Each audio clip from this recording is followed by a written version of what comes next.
नमस्कार।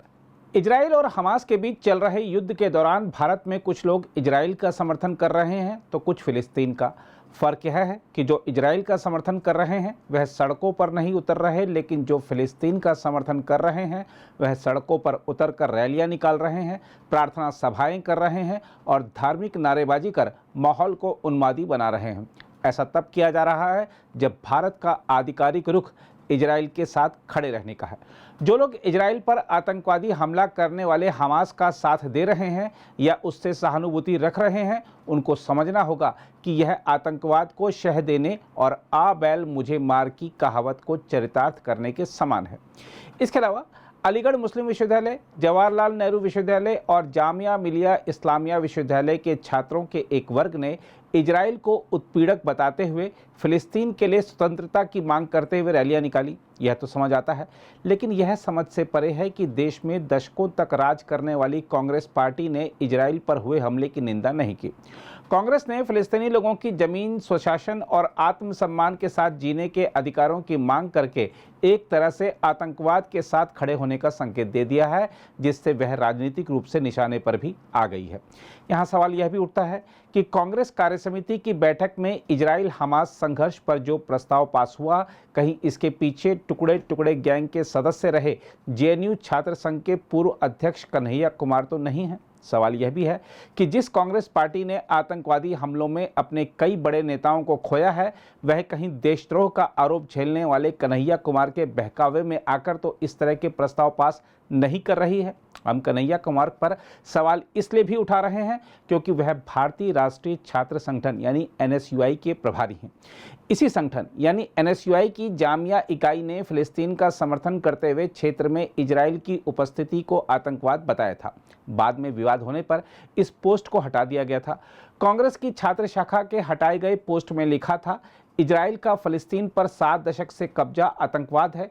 फिलिस्तीन को इजरायली यहूदीवादी आतंकवाद से स्वतंत्रता मिलनी चाहिए और लंबे समय से जारी इस संघर्ष का न्याय संगत और शांतिपूर्ण समाधान सुनिश्चित करने के लिए सामूहिक प्रयास किए जाने चाहिए। इसलिए एक बार फिर सवाल उठता है कि क्या कांग्रेस की बदलती विचारधारा के पीछे कन्हैया कुमार ही हैं? हालांकि इसमें भी कोई दो राय नहीं कि कांग्रेस में ऐसे कई और नेता हैं जो समय समय पर तुष्टीकरण की राजनीति के चलते आतंक के साथ खड़े नजर आते हैं।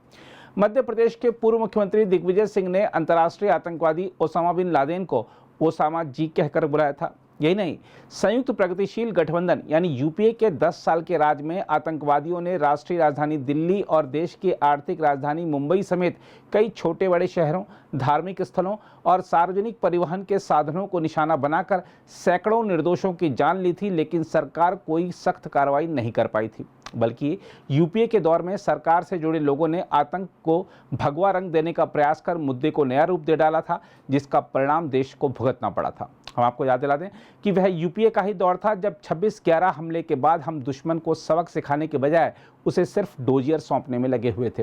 वह कांग्रेस के नेतृत्व वाले यूपीए का ही दौर था जब तकनीक के मामले में सरकारी एजेंसियों से आगे आतंकवादी थे।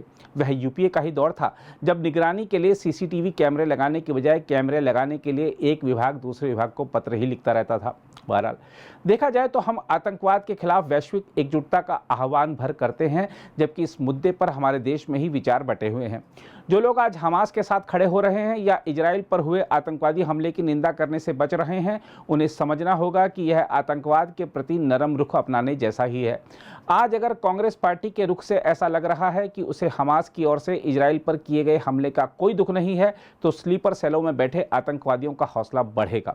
आज अगर कांग्रेस के रुख से ऐसा लग रहा है कि निर्दोष इजरायलियों की जान जाने का कांग्रेस को कोई गम नहीं है, तो दुनिया भर में यही संदेश जाएगा कि आतंकवाद के मुद्दे पर भारत दुनिया भर को जो सीख देता है वह कोरा उपदेश है।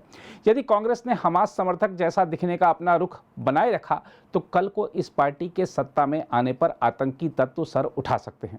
इसलिए जनता को बेहद सावधान रहने की जरूरत है, क्योंकि जो पार्टी आतंकवाद के मुद्दे पर अपनी राजनीतिक सहूलियत के हिसाब से कड़ा या नरम रुख दर्शाए, वह कभी आतंकवाद को समाप्त नहीं कर सकती। अगर आप भी लेना चाहते हैं देश दुनिया की तमाम जानकारी, तो आज ही सब्सक्राइब करें हमारे चैनल को। साथ ही नीचे दिए बेल आइकन को जरूर दबाएं ताकि हर अपडेट आप तक पहुंच सके।